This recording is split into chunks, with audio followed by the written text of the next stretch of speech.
Good morning, everybody. Good morning. Tea time. Yeah, we're enjoying some snow here in New Mexico. Yeah. All white. Yeah, so Mikey has the morning off from work. Yeah, today off.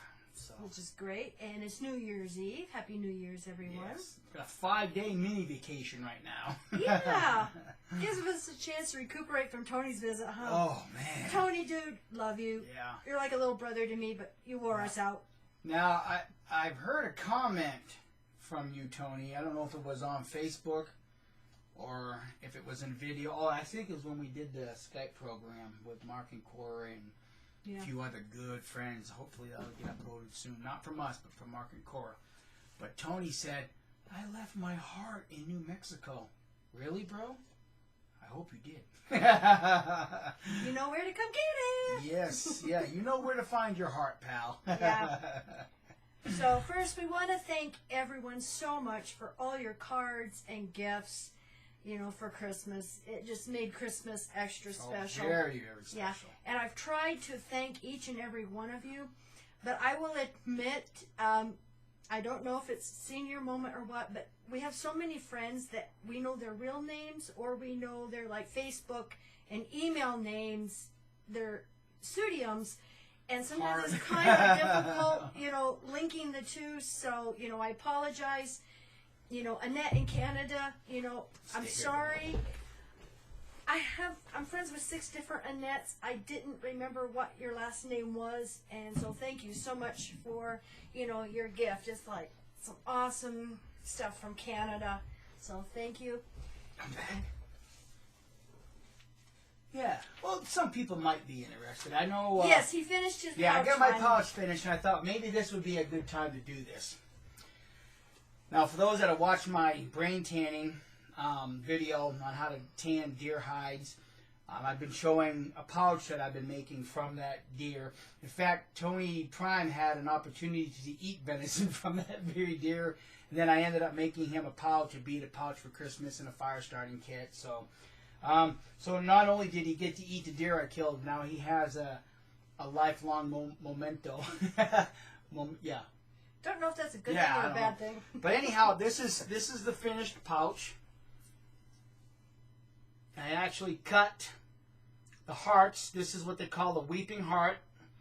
And I always, whenever I do the weeping heart, I always put 2 together because it's actually a symbol of what I'm not. And I know that's kind of backwards because people use symbols of family crest. This is my family crest, but I actually do this backwards. I use the weeping heart symbol of what I'm not. I'm not double-hearted. See that, and I've got a really nice knife sheath where I beaded, you know, the inverted double hearts. But I also made this little pouch right here on the side. This I actually keep a little burning lens in there for starting fires with flint and steel, and then I have a flint striker on this side here too. So, but that ended up being the finished product. Nice purse, dear. Yeah. It makes me look so special. And Mark and Cora, he loves his big magnifying glass. Oh, yeah. So he takes it and he's in front of the window and he's putting it on the sleeve of his shirt. Within like a fraction of a second. 100th of a second, his shirt is smoking, and it's like, Do you know how many fires I can start with that lens? Oh, wait a minute. You sent it to help me read. I'm sorry. And find subliminal images. Oh yeah, find subliminals, absolutely. But thank you, everyone. You know, you made Christmas extra special. And it was even more special having Tony here and being able to just to be a friend and have the laughs. And yeah, he's a member of our family now, and he, you know, we're brokenhearted also. So anyway, maybe, you know, next year, not only him but the guys, the 4 Musketeers, could all come spend Christmas. We also want to thank all of our viewers, you know, all our new subscribers. Thank you so much. And also to our website. I mean, I usually only go to look at my, you know, visits and stuff once a month because, you know, to me it's not about numbers, it's about people. And so being the end of the year, I wanted to go check and see how many visits we had to our website. And thank you so much, guys, because this was the highest number yet. Yeah, and this is since December 1st, correct? Since December 1st, we've had over 1,500 viewers. 1,519 to be exact. Viewers to our website, and of that number, 42.5% are all new visitors. So almost half of that. So yeah, was new visitors. So that was Wow. awesome. So I keep putting all the latest news on there and research material, and I've also got some more DA letters. Yeah, I was just gonna say, and DA letters. Yeah, and friends, videos and stuff. So keep checking back. I try to keep new stuff on there. Do you suppose this is why we've been? Somebody's been trying to hack our website, Watchtower.exposed. Somebody, and it's the same IP address, has made no less than 15 attempts A day. per day to hack into our Watchtower.exposed website, and I can only imagine that it's to shut it down. But we have more coming on that in another video, so stay tuned. Yeah, so thank you, everybody. And also, we don't know if this is absolutely factual numbers or not, but this was on a JW website, and they have the numbers from the 2015 yearbook that is getting ready to come out. Because they claim they had a friend or family member in Bethel and got these numbers. So we'll just have to wait and see the actual yearbook. But we just wanted to mention. Yeah, because we do know that the service year for Jehovah's Witnesses of Watchtower ends August 30th, August 31st, whatever it is. So they've actually had, a few months now to compile all of these numbers, and these numbers apparently are getting leaked. Yeah, because it says here the full service report got yearbook 2015 for JW Library app. But I'm not going to read all of this, but they are claiming that there's 8.2 million witnesses now. But this was interesting. Over 14,000 partakers now. And the memorial partakers. Did you guys count Tony Prime in there? You know why that number keeps getting higher? Because that generation keeps overlapping. So that number's going to get higher and higher. Guess what, Jehovah's Witnesses? This impending Armageddon just ain't going to happen. As long as you keep believing that, the generations are overlapping, your number of memorial partakers are going to keep going. But remember what Watchtower said back in the 30s or so? That number was sealed already. Behold, the great crowd. Well, it would be interesting that if most of these 14,000 partakers were actually secret dissidents or apostates. I'm sure it is. Yeah. I'm sure it is. Yeah. But what's interesting is their peak publishers, they have 8.2 million. Well, then the average publishers is down to 7.8 million. So that's even less than what it was last year. Makes you think. Yeah. So, we'll ask our good friend Deep Throat to do the reverse math on this when the numbers actually, are official, and see how many are missing from their report. Yeah, and then it's got a percentage of increase over 2013, 2.2. On a global scale, Watchtower? That's small, people. That's small. 2.2% increase. That's real small when you're looking at percentages. Yeah, exactly. Especially when you compare the numbers coming off of Watchtower.exposed. 42.5% new visitors just in 1 month. Come on, Watchtower. I think we're having a greater effect than you are. Yeah. Yep, exactly. And I want to thank Atlantis for sending me, and Nevada, for sending me the Elders letter. This one is 9 pages. I kid you guys not. And for anyone who wants the link to this, just message me, and I will try to get it to you. This one's almost too sensitive to put in the Dropbox, isn't it? I'll have it in there, but I can only share it privately because this one is very sensitive material. Because this letter replaces the letter dated April 9th, 2012 to all bodies of elders on the same subject, and they're telling you to remove the past elders letters. See, this The subject is, this is to all body of elders, RE, procedures when legal issues are involved.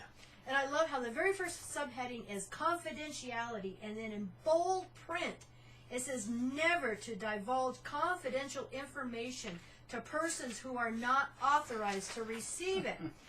So then when you're reading later, they tell you not to give any of this information. Well, let me see if I can find it here. Well, here it says, if an elder were to breach confidentiality, he could subject himself and the organization to civil liability. Now, hold on just a second. Let's slow down.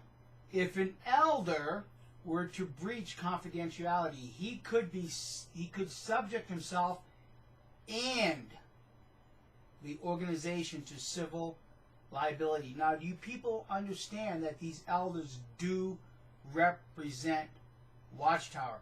When the elders abuse children, then Watchtower is liable. See, because they're saying he could subject himself and the organization.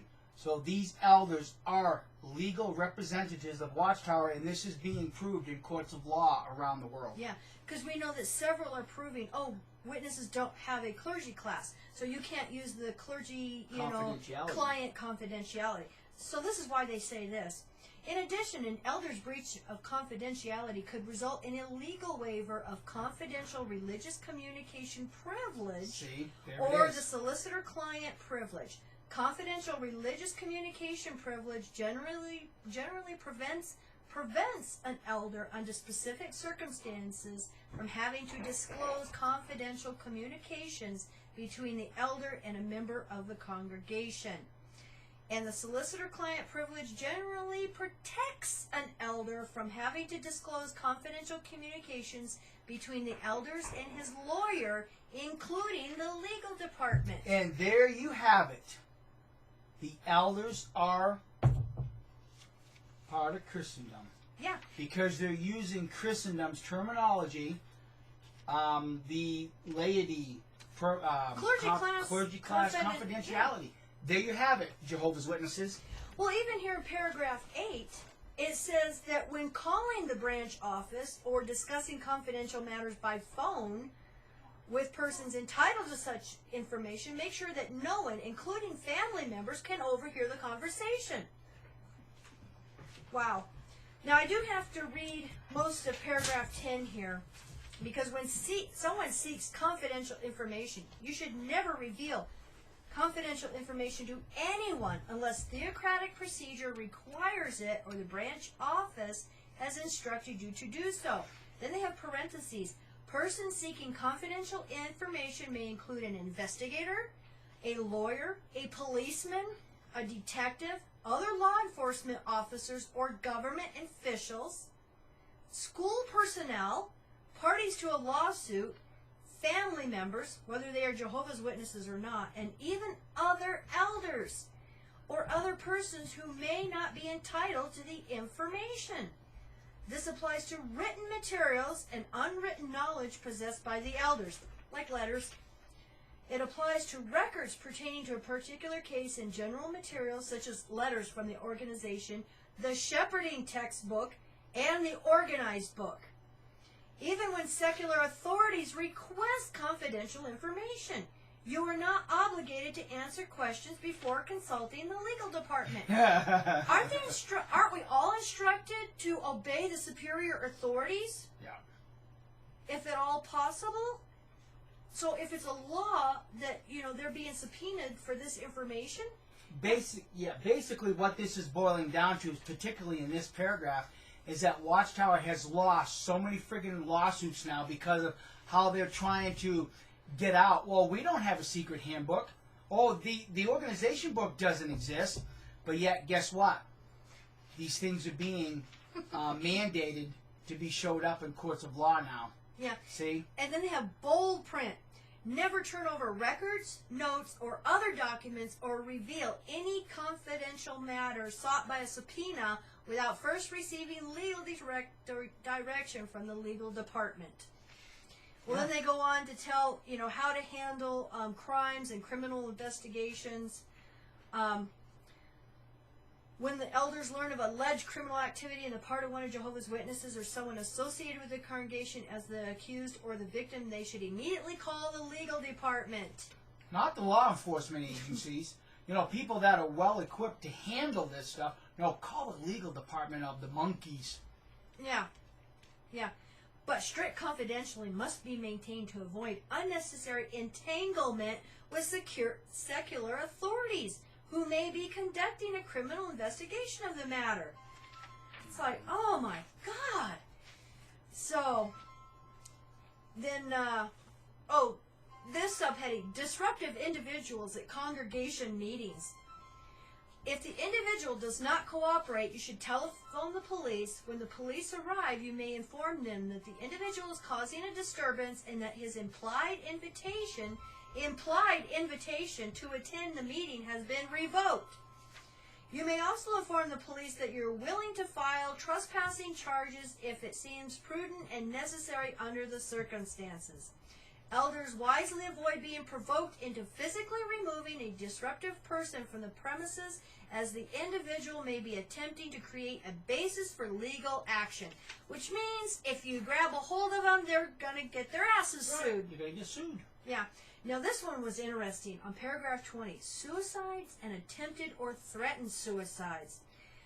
At times, judicial committees may deal with someone who is so distraught that he attempts or threatens to commit suicide. In such cases, it may be best for the committee to suspend the hearing and focus on helping the person to regain his balance. Yeah. See, it may be better for the judicial committee to help them regain. You mean they should say, it might be best if you encourage this brother or sister to seek professional help. See, they didn't say that, did they? No. See, they still want to keep it all in-house. Watchtower. You don't have qualified psychologists in any elder body to help somebody deal with suicide, with the threat of suicide. But yet, you still implanted in the minds of your elders, oh, I'm quite capable of helping some suicide victim. Yeah, right.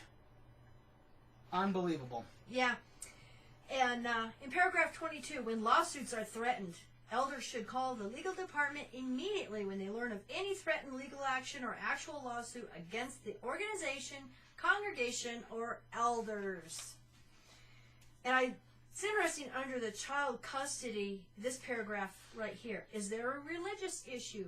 Does the non-witness party allege that the witness is not a fit parent because she will not allow the children to celebrate holidays, get a college education, receive a blood transfusion, participate in school sports, or associate with anyone outside the congregation? Does he allege that exposure to two religions will confuse the child, or that Jehovah's Witnesses are a cult? If disfellowship, does he allege that he will be alienated from his children because of being shunned? If these or similar religious issues are not present in the litigation, the precedents are not appropriate and will not be sent. So, if the answers to all 5 questions above is yes, precedents may be requested to be sent to the publisher's lawyer. And we know there's a child custody booklet that they give the witness parents, and their lawyers to help fight these custody battles. So anyhow, we got 9 pages of blah, blah, blah. Well, actually, it's not blah, blah, blah. It's cover thy ass. Cover thy ass. I'm surprised, I'm really surprised that there's not a scripture that they're quoting that says cover thy ass. Yeah. Now, like I said, we're not going to go through all of these, but on paragraph 28, non-neutral activity. I just want to read the first sentence on this one. Non-neutral activity. When reporting to the branch office that an individual has disassociated himself by engaging in non-neutral activity, the wording on the report should be in harmony with scriptural guidelines. Please use such expressions as violated neutrality or took a non-neutral course. Wow. And then they say each elder should adjust the notation next to the last bullet in paragraph 3 of chapter 9 in the Shepherding textbook to read as follows. See letter dated November 6, 2014 regarding procedures when legal issues are involved. So they're changing this. And the thing is if you engage in any activity, let's say join the YMCA, just to use a swimming pool or the gym, that is a non-neutral stance, and you could be considered disassociating yourself. So then really, Watchtower, when you joined the United Nations, just to get a library card, mind you, just to get a library card, you took a non-neutral stance, and you actually disassociated yourself from Jehovah, didn't you? Oh, but that's different. Oh, if you're around Jehovah's Witnesses, you're going to hear that a lot. But that's different. Thank you, Fairy Tale. See, you people, you Jehovah's Witnesses have got to understand that the standards that Watchtower holds the rank and file to, they themselves will not hold themselves to it. See, like a non-neutral activity. I'm going to join the YMCA just to use the swimming. Oh, you're going to get disfellowship, brother. But hey, but that's okay for the legal corporation to join the United Nations, just so we can use their library card. What a bunch of hogwash. What's their excuse now for being members in Europe? Oh, yeah, to keep an eye on what's going on in the world, and fight for human rights. Yeah, but that's different. Jesus. Yeah. So then they go into like a page and 2 paragraphs into no trespassing signs, do not calls, and all of this, that basically you can get your ass sued if you violate any of these signs posted, or if someone asks you to do a do not call and you do it anyway, like his friend Garrett had that problem. Yeah. They were still showing up because he's so nice. Yeah, because he's nice. Remember, we were all taught to just return a nice smile. Yeah. Well, everybody, you all have a happy new year, and we are going to be back later tonight because right at midnight we've got a special nail in the coffin. Ding. And then we've got a special one for Are we really staying up that late tonight? Do you think you could stay up that late? Probably not. So what we might have to do is we'll have to wait till it's like 6 o'clock when it's totally dark outside here in New Mexico, and we'll just put a digital clock up here that says like 11:58. That way, us 2 old fogies can still be in bed by 8 p.m. So, love you all, and thank Thanks you for so watching. much for everything. Bye.